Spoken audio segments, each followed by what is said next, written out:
So we've talked about governance as a way of bringing people together that have varying ways of thinking of things, and by working together, you can develop a way forward. We talked about community engagement as another way of bringing people together, and this thinking on one thing that Jesus mentioned, the cultural festivals, Frank, they also bring people together in a completely different way.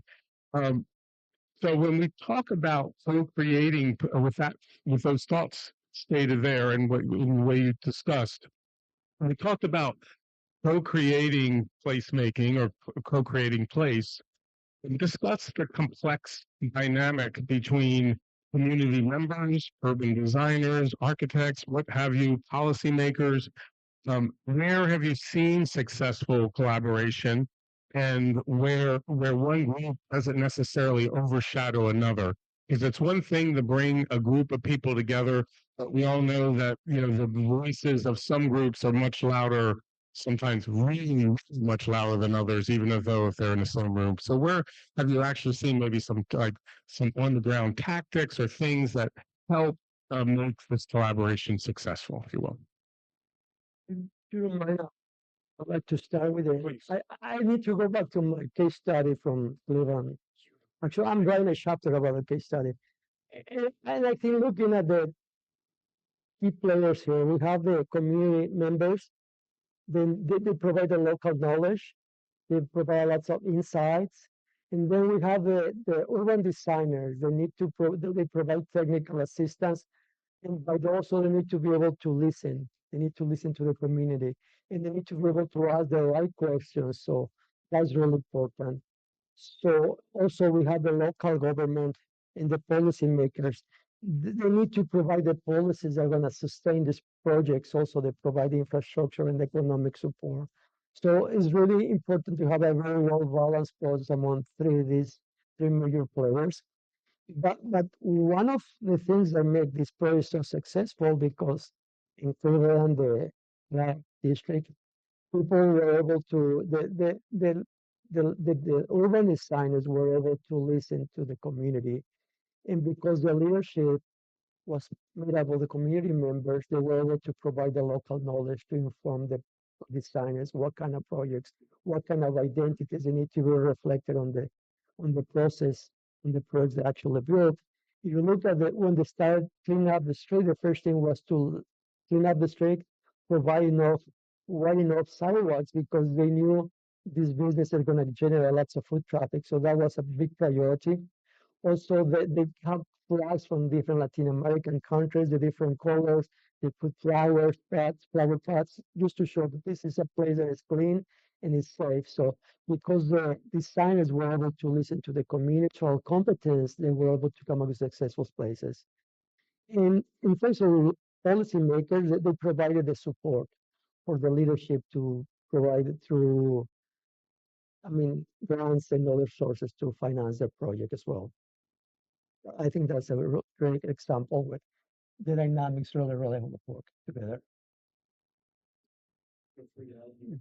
Just as I mentioned earlier, we find that starting with a shared aim, we want to get to a visible, measurable, sustainable reduction in homelessness, and pulling the folks who have the most direct roles to play in that. It requires a couple of leaders in a community to actually be willing to step out of their normal ways of working and say that we've got to actually figure out a way to work as a team. That we can't impose that desire, but we can support the facilitation process, helping to put the kind of agreements in place, get the leadership of that kind of team approach into kind of a neutral hand, that everyone has to agree who's going to be the facilitator on an ongoing basis.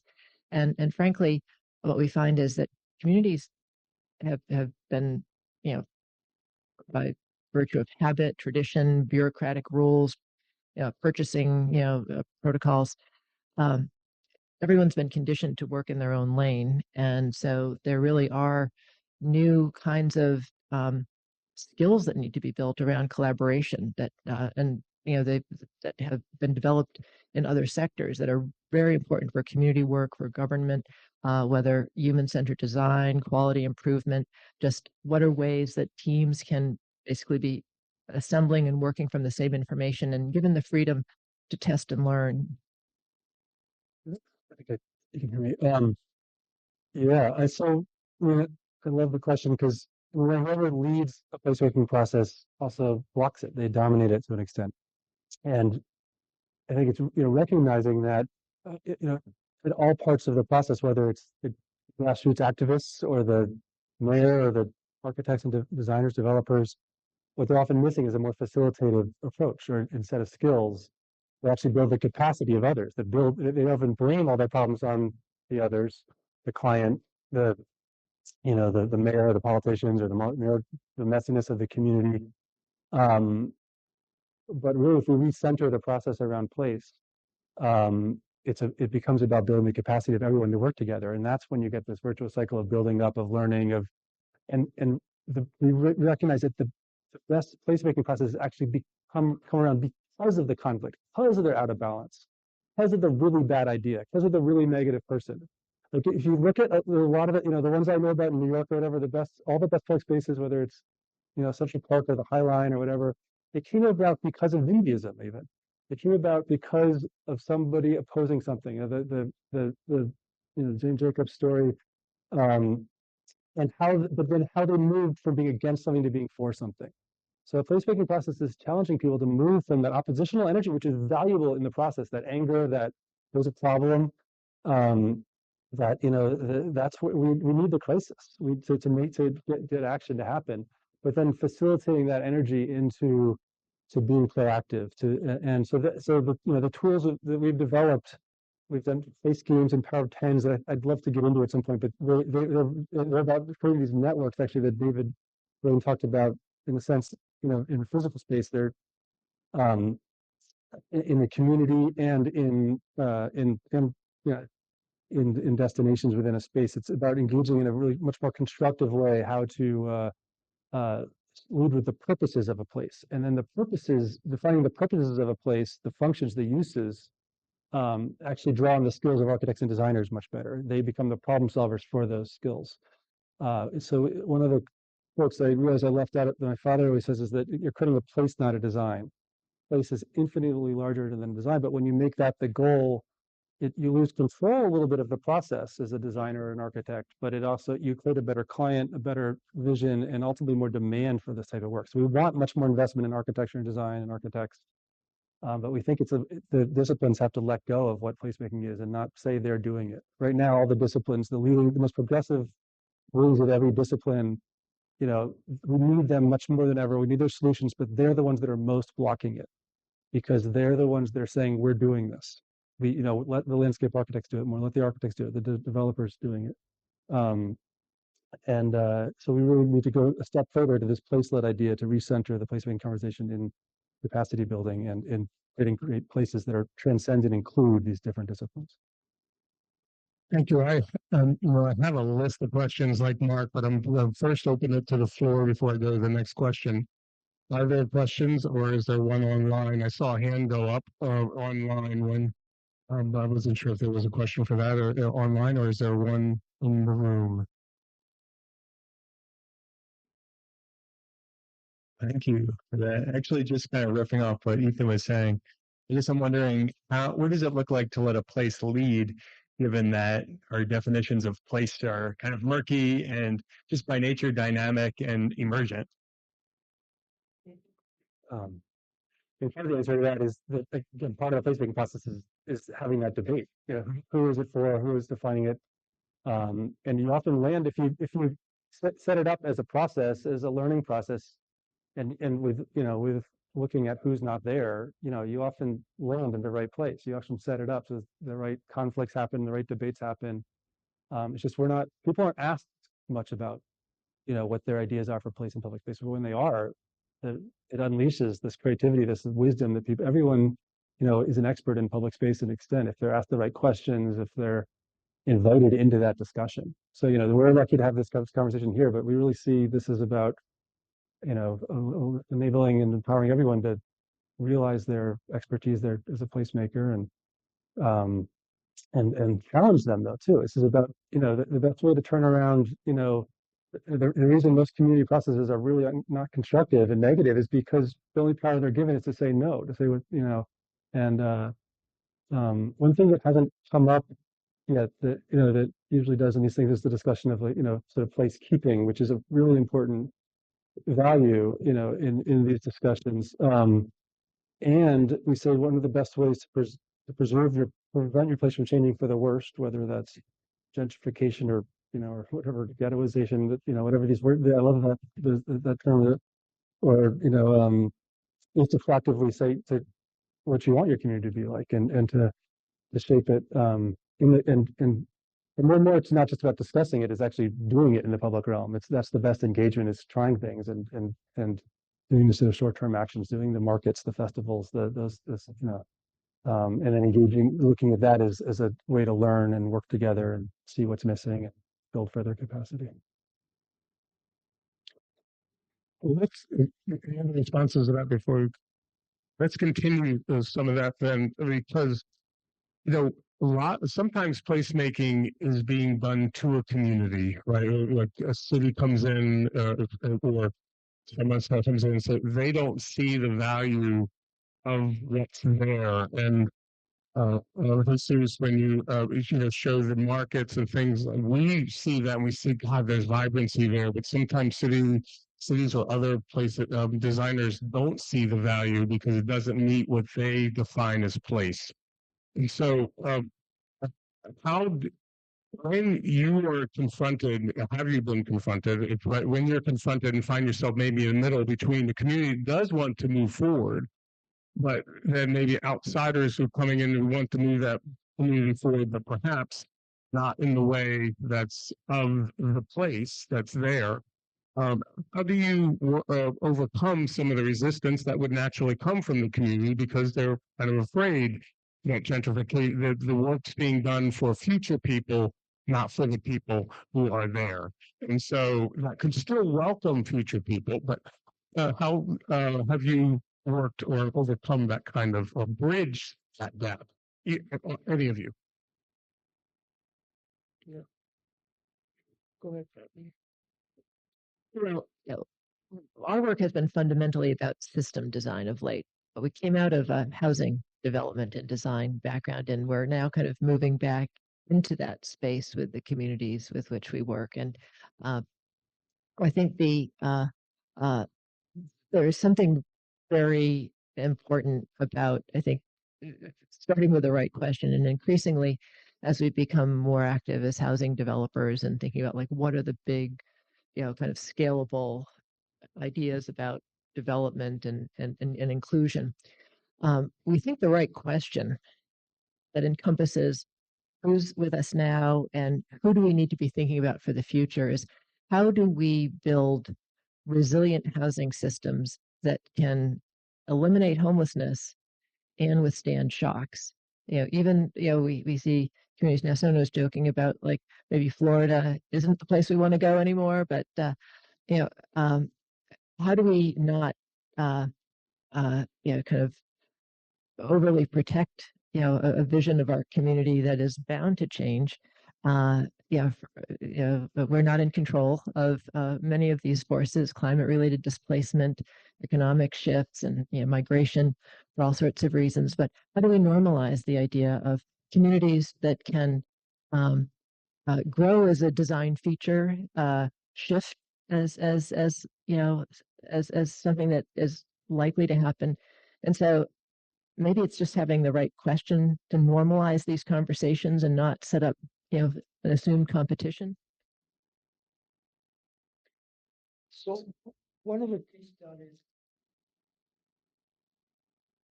one of my case studies, the local government, because the main issue with these neighborhoods, the main concern is that what's going to happen once this area becomes popular is going to be gentrification. We're going to be pushed out their own house, their own neighborhood. So what they did in Cleveland, they came up with housing solutions. I mean, with housing policies that will ensure that the residents will be able to afford to live there.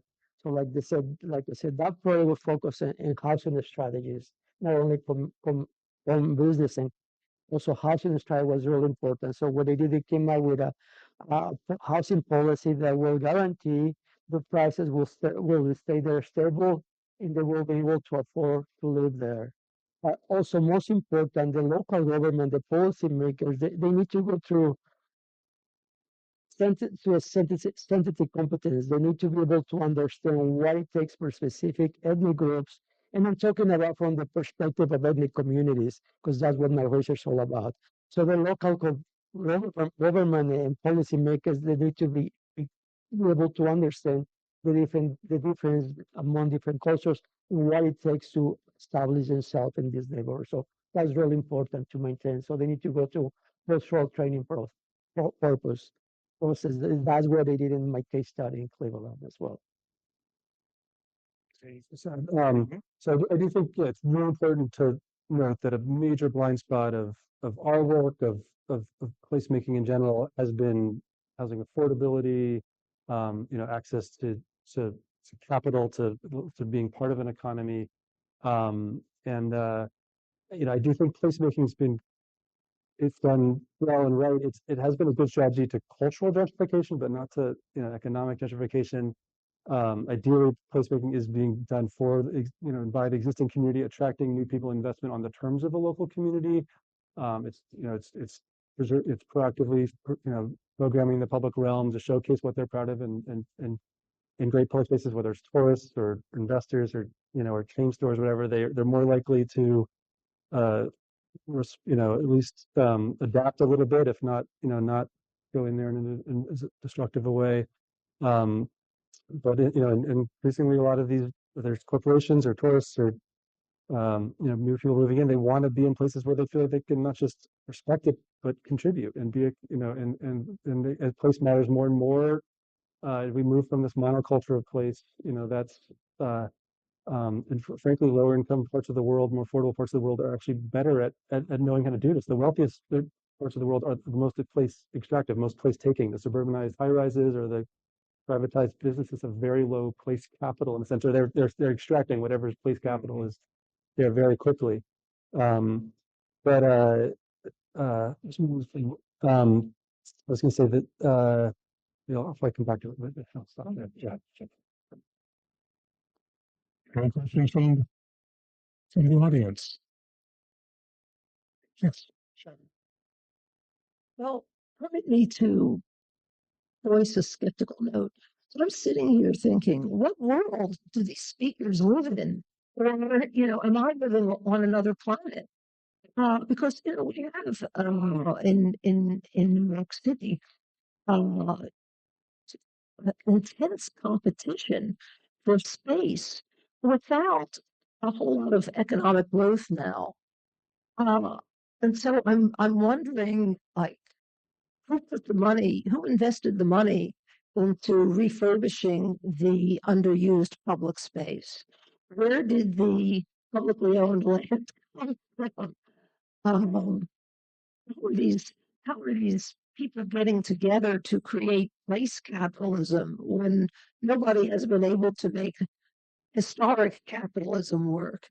And we have lots of ethnic festivals. We have like every weekend in good weather for half the year. We have ethnic parades down Fifth Avenue, and we have rural,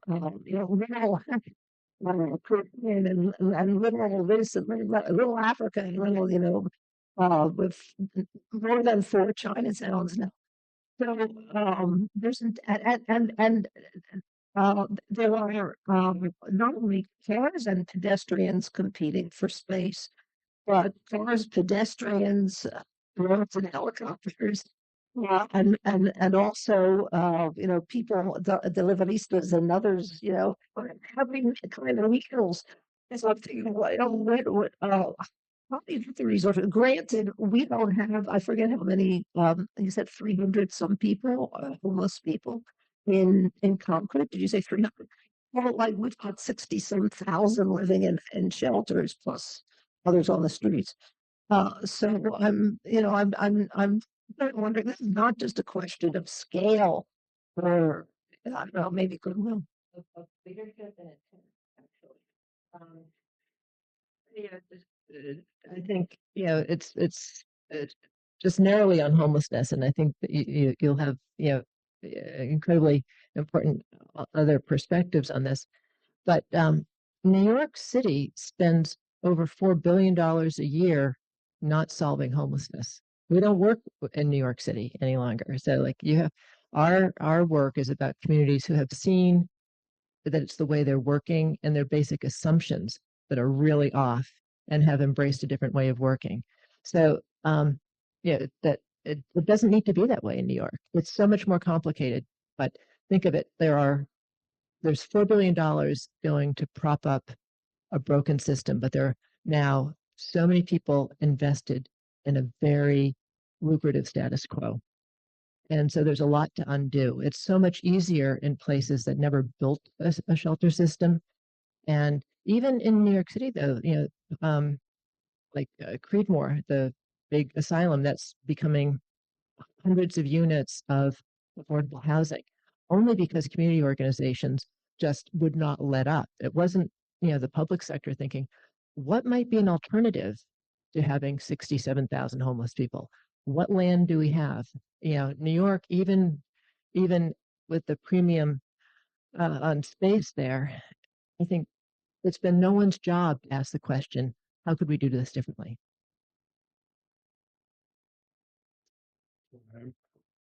I think in order to make a difference and actually going beyond the festival, the supermarkets and the restaurants, I mean, in order to make a difference in planning, we need to start thinking in diversifying those who are part of the planning process, those who make those decisions. For instance, I was reading an article that 78% of the planners in the United States in 2021 were the ages between 40 and 45, and they're white. You have 75% of the white population making decisions without even understanding the demographics and what it needs to plan for other ethnic groups. So that's something that we need to start seriously to start thinking about it. Think about 78% of the planners, they pretty much white, 40 to 45, and that doesn't reflect the demographics and the changes that are taking place. So we really need to have make a difference. We need to start diversifying and being a more inclusive profession. So that's my point.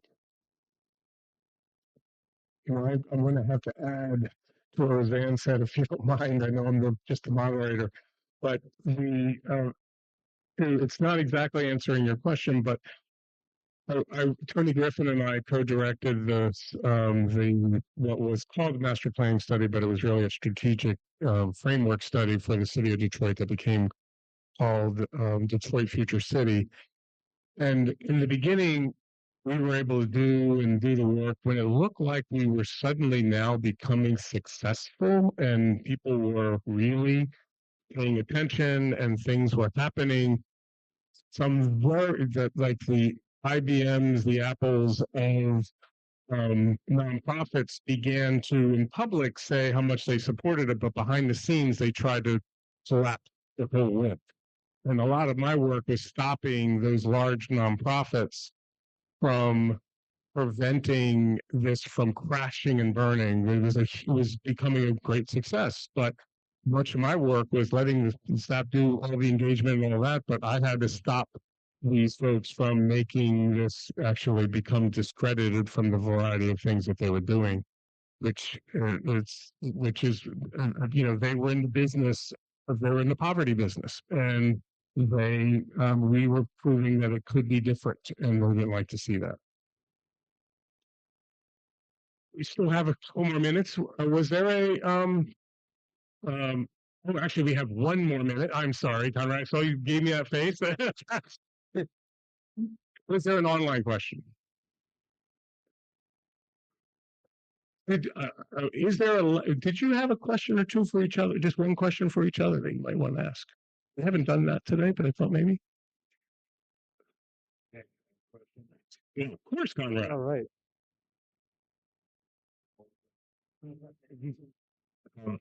Co-creation then to me brings the question of pluralism, but also it always brings to me the question of who are you co-creating with? And especially if those groups change, could you talk about that a little bit, right? It's a co-creative process with a current constituency, of course, who's that right now, but how do you co-create with people that aren't there yet?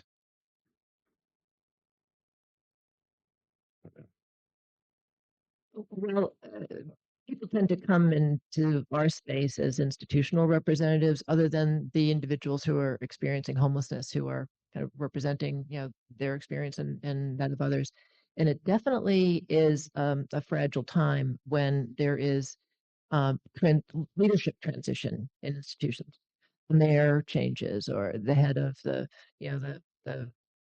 convening not for profit. Um, it's important that co-created initial process have sufficient buy-in by the other partners, and as new people come in, not just into the new institutional seats, but the most successful, healthiest process are always drawing the next rings of people in. Like, okay, we're beginning to see movement here. We need to get the school board and the Department of Corrections, and so it's that constant attention to mutual reinforcement and paying attention to those moments of transition and orienting the new members.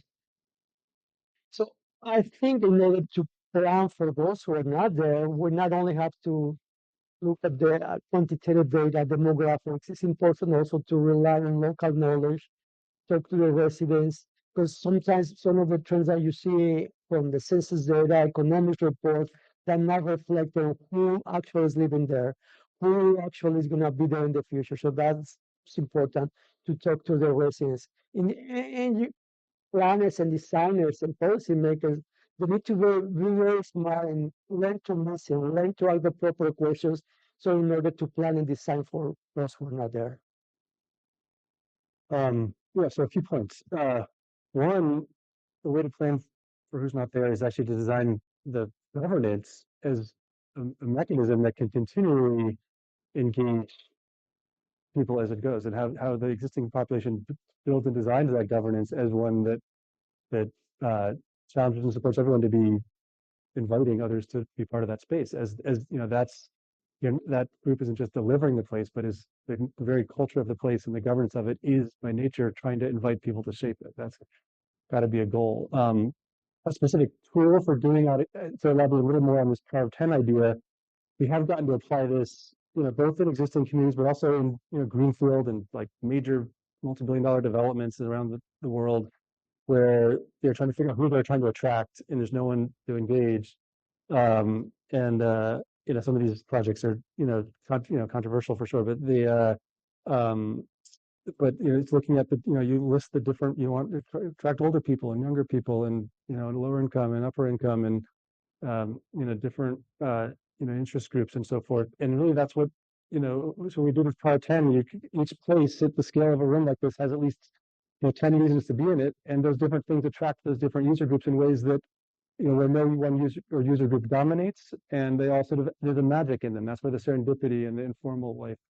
But the best public spaces in the world are actually not governed or managed or activated. They're self-managed, self-organized. There's a culture to them where people, in a more informal, or indigenous culture, are more compatible with this.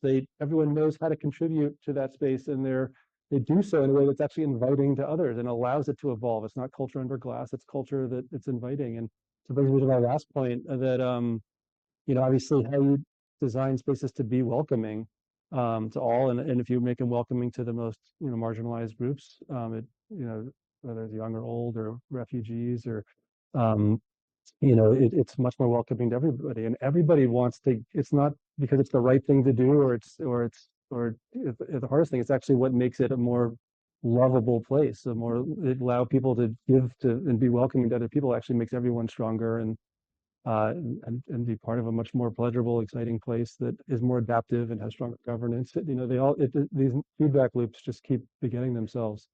So it's not doing it because it's the right thing to do, or we need diversity. It's because it's actually what makes great places that will drive the innovation and culture, that what enables us to have place attachment to take on and solve our biggest challenges. And it is, lastly, I guess it's culture. Ultimately, place is a human construct and culture is a human construct. Cultures, a lot of sociologists here, but not many anthropologists. No one studies culture. Sorry, that wasn't a critique, Conrad. Of course, but culture is the sort of the biggest force of power, soft power in the world, for better or worse, and it's through public history that I think we create more pluralistic culture, or we can create more pluralistic culture and preserve existing cultures. And so how do we do that more consciously and allow, and obviously to allow cultures to keep evolving and changing over time, because that's the best form of governance, essentially, is culture. Thank you all. I think Conrad, that when the way to sort of succinctly end this is that we've heard throughout the day that place is ever changing, unstable, and we as people are ever changing. The person I am today was not the person I was 10, 20 years ago, and so on. So even as we are, if place is ever changing, then the way, as all three have said in various ways, we have to always be engaged. We see engagement and co-creation as something that is episodic. It happens, we're done, place is made, we can go somewhere else. It is, but we're hearing the voice of three that are saying, no, this is ongoing, right? Because the place is always changing, people are always changing, healthy neighborhoods grow and change, so it has to constantly be connected. So thank you for those words and others throughout in our panel. We truly appreciate you being with us today. Thanks so much.